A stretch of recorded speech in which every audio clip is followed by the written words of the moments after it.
इस मूवी का स्टार्ट नेपाल की एक बहुत पुरानी लाइब्रेरी से होता है। वहाँ कुछ लोग आकर लाइब्रेरियन का सर काट कर उसे मार देते हैं। फिर वो एक बुक से कुछ पेजेस फाड़ते हैं और वहाँ से जाने ही लगते हैं कि वहाँ फेस कवर किए हुए एक लड़की आती है। वो इस ग्रुप के लीडर कैसलियस को कहती है कि ये सब मत करो। तो ये सुनकर कैसलियस एक आग का दायरा बनाकर अपने साथियों के साथ वहाँ से अचानक किसी और जगह पहुँच जाता है। ये ऐसा ही मंजर था जैसे उसने कोई जादू किया हो। लेकिन दोस्तों, साइंस का सही इस्तेमाल जादू ही तो है और यही उसकी ताकत थी।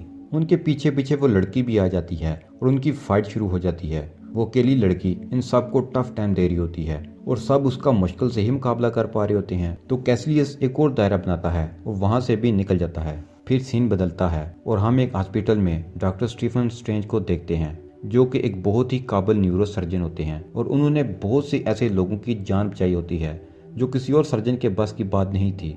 फिर हम देखते हैं कि स्टीफन अपनी गाड़ी में कहीं जा रहा होता है। अचानक उसका बहुत बुरा एक्सीडेंट हो जाता है। उसको हॉस्पिटल लाया जाता है, उसका इलाज शुरू किया जाता है। उसकी जान तो बच जाती है, लेकिन उसके हाथों की अंगुलियां टूट चुकी होती हैं, जिसकी वजह से उसके हाथ सही तरह से काम नहीं कर पाते। स्टीफन जब होश में आता है तो ये देखकर वो दुखी हो जाता है, क्योंकि उसे अपने प्रोफेशन से बहुत प्यार होता है और टूटे हाथों के साथ अब वो सर्जरी नहीं कर पाएगा। एक ऑपरेशन से वो हाथों में रॉड भी डलवाता है, लेकिन कोई फायदा नहीं होता। वो बहुत से डॉक्टर से बात करता है, बहुत पैसा लगाता है, लेकिन कोई रास्ता नहीं निकल रहा होता। फिर उसे पता चलता है कि एक ऑपरेशन है जिससे कुछ फायदा हो सकता है, लेकिन वो बहुत एक्सपेंसिव है और स्टीफन के पास इतने पैसे नहीं होते। स्टीफन की गर्लफ्रेंड क्रिस्टीन भी उसे ये सब करने से मना करती है। वो उसे कहती है कि वो जिद छोड़कर अपनी जिंदगी का कोई और एम बना ले। तो ये सुनकर स्टीफन उसे बहुत बुरा भला कहता है, जिससे क्रिस्टीन नाराज होकर चली जाती है। स्टीफन जब बिल्कुल मायूस और नामीद हो जाता है तो उसे एक बंदे का ख्याल आता है जो मसाज के लिए आता था। वो बुरी तरह पैरालाइज था। डॉक्टर बताता है कि फिर उसने एक्सरसाइज के लिए आना छोड़ दिया, जिस पर डॉक्टर को लगा कि उसकी मौत हो गई है। फिर एक दिन उसने उसी आदमी को रोड पर चलता हुआ देखा। डॉक्टर स्टीफन को उसकी फाइल भी देता है। अब स्टीफन इस आदमी के पास जाता है। पहले तो वो स्टीफन से मिलने से इनकार कर देता है, क्योंकि पहले कभी वो स्टीफन से मिलने आया था तो स्टीफन की असिस्टेंट ने मिलने से मना कर दिया था। लेकिन वो आदमी फिर मान जाता है। स्टीफन उससे पूछता है कि उसकी बीमारी का तो कोई इलाज नहीं था, फिर वो बिल्कुल ठीक कैसे हुआ।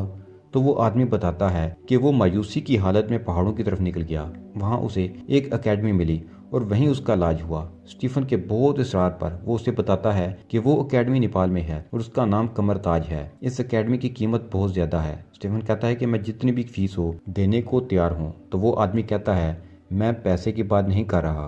फिर स्टीफन नेपाल चला जाता है और वो एकेडमी ढूंढना शुरू कर देता है। एक दिन वो इसी तलाश में निकलता है तो उस पर कुछ लोग अटैक कर देते हैं, तो उसे बैरन मोर्डो नामी शख्स बचाता है। ये आदमी उस एकेडमी में मास्टर होता है।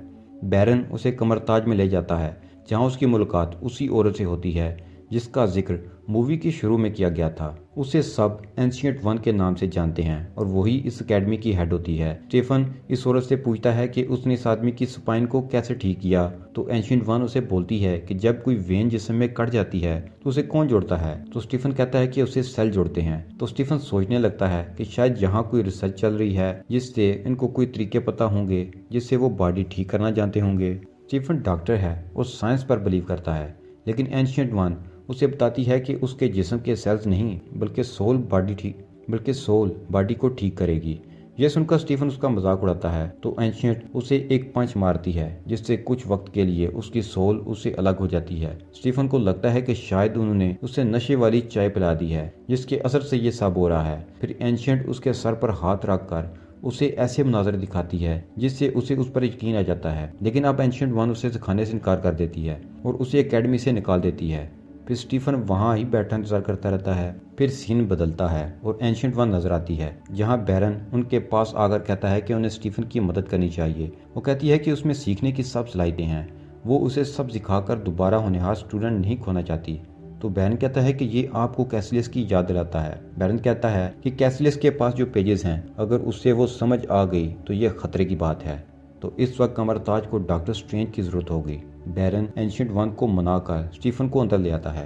फिर हम देखते हैं कि स्टीफन के सीखने का प्रोसेस शुरू हो जाता है और एंशिएंट वन उसे सिखाना शुरू कर देती है। वो उसे बताती है कि ये स्पेल हैं, अगर तुम्हें समझ ना आए तो तुम इन्हें कोड भी कह सकते हो। स्टीफन को अब पता चलता है कि वो जो अपने आप को बहुत अक्लमंद समझता है, वो तो असल में कुछ भी नहीं जानता, क्योंकि वो जो कुछ यहाँ देख रहा है ये तो बाकी दुनिया से कुछ अनोखा और अलग ही नॉलेज है। वो वहाँ बुक्स पढ़ता है और प्रैक्टिस भी शुरू करता है। फिर हम देखते हैं कि एक हॉल में बैरन स्टूडेंट्स को दायरा बनाना सिखा रहा होता है, लेकिन उसमें डॉक्टर स्टीफन नाकाम हो रहा होता है।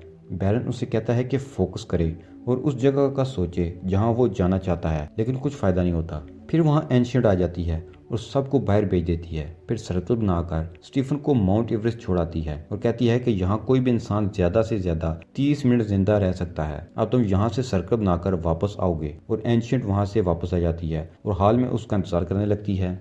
कुछ देर बाद वहाँ दायरा बनता हुआ दिखाई देता है और स्टीफन वापस आ जाता है। अब वो काफी तेजी से सब कुछ सीख रहा होता है। फिर एक दिन वो लाइब्रेरी में लाइब्रेरियन वोंग के पास सोल को बॉडी से अलग करने वाली बुक लेने जाता है, जिस पर वोंग उसे कहता है कि अभी वो उसके लिए तैयार नहीं है। तो स्टीफन सर्कल बनाकर बुक्स वहां से ले जाता है। वो इतना ट्रेन हो जाता है कि जब वो सोता है तो उसकी सोल जागकर बुक्स पढ़ती है। फिर हम देखते हैं कि एंशिएंट वन उसकी तारीफ करती है कि वो बहुत तेजी से सब कुछ सीख रहा है। वो कहती है कि अब उसे इस सब की प्रैक्टिस करने के लिए एक सेफ जगह की जरूरत है। फिर एंशिएंट अपने जादू से वहाँ एक मिरर बनाती है और स्टीफन को मिरर की दूसरी साइड ले जाती है। वो बताती है कि मिरर की इस तरफ सब असली दुनिया जैसा है, लेकिन यहाँ जो कुछ भी होगा उसका असर असल दुनिया पर नहीं होगा। यहाँ स्टीफन सबको देख सकता है, लेकिन बाहर से स्टीफन को कोई नहीं देख सकता।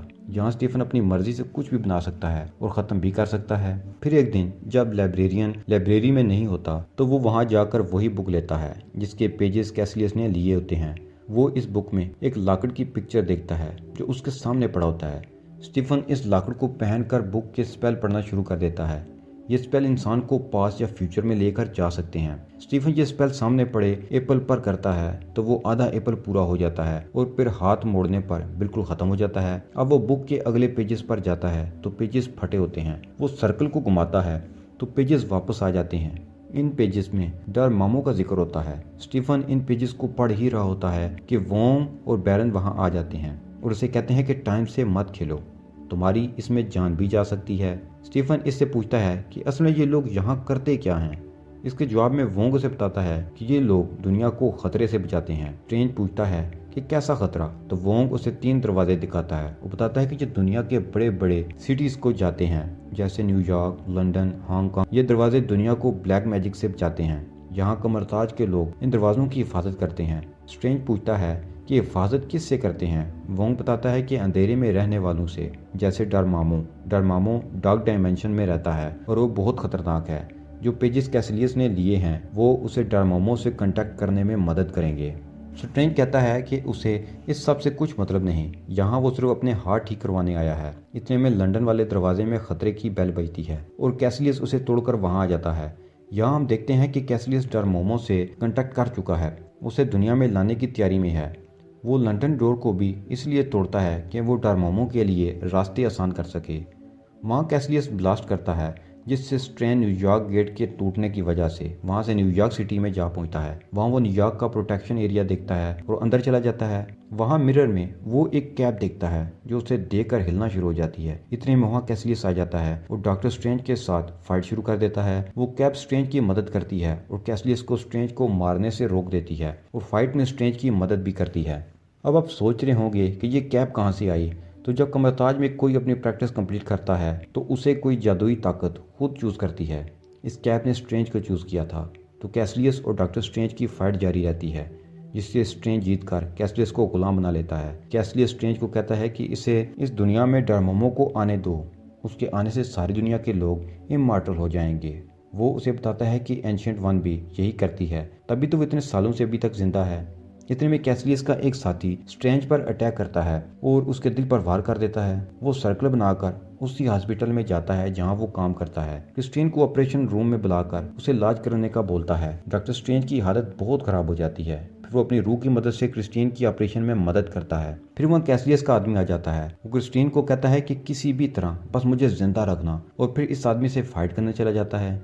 स्ट्रेंज हार ही रहा होता है कि क्रिस्टीन उसकी बॉडी को इलेक्ट्रिक शॉक देती है, जिससे उसकी सोल में पावर आती है और वो आदमी दूर जाकर गिर जाता है। अब हम देखते हैं कि बैरन और doctor strange New York protection house में वापस आ जाते हैं। क्योंकि वो जानते हैं कि कैसलियस उसे तबाह करने वहाँ ज़रूर आएगा।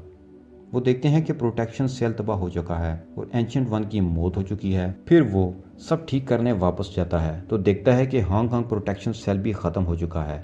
डॉक्टर स्ट्रेंज टाइम को वापस लेकर जाता है। फिर वो देखते हैं कि वोंग भी जिंदा हो जाता है और डोरेमोमो दुनिया में आ रहा है। इसी दौरान कैसलियस उस पर अटैक कर देता है। स्ट्रेंज गिरता है और उसका लाकर जमीन पर लगता है, जिसकी मदद से वो टाइम कंट्रोल कर रहा होता है। तो वो देखता है कि दुनिया का टाइम थम जाता है। फिर वो डोरेमोमो की तरफ आ जाता है। वो स्ट्रेंज को मार देता है, लेकिन स्ट्रेंज ने इस इवेंट को वहीं रोक दिया होता है और डोरेमोमो जितने भी बार उसे मारता है वो दोबारा जिंदा हो जाता है।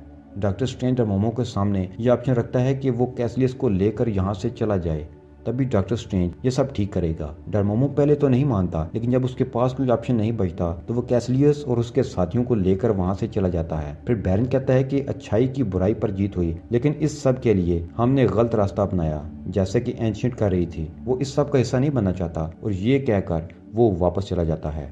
फिर हम देखते हैं कि डॉक्टर स्ट्रेंज लाइब्रेरी में जाकर वो लॉकेट वापस रख देता है। वो कहता है कि अब तक सबको एंशिएंट की मौत का पता चल चुका होगा, इसलिए उन्हें अब और भी मोहतात रहने की ज़रूरत है। तो डॉक्टर स्ट्रेंज कहता है इसके लिए वो बिल्कुल तैयार है।